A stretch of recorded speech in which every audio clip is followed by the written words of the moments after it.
আমরা পরিকল্পনা করেছিলাম যে সেন্ট্রাল ফোর্সকে ফেরত যেতে দেওয়া যাবে না এবং আমার যতদূর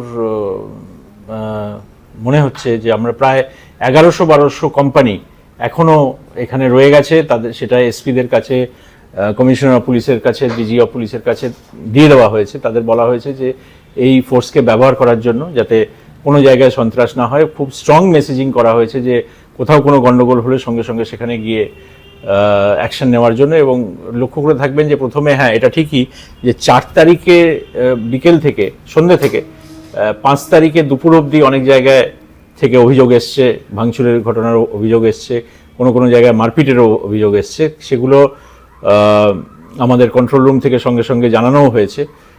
জানানোর পরে পুলিশ বা এই সিএপিএফ সেখানে গেছেনও, কিন্তু কালকে রাত থেকে আপনি দেখবেন এইরকম ঘটনা অনেক কমে গেছে। কারণ আরও বেশি কালকে রাত্রেও আমরা রাত 1টার সময় সবাইকে নিয়ে মিটিং করেছি যাতে রেসপন্সটা খুব কুইক হয় অ্যান্ড এফেক্টিভ হয়।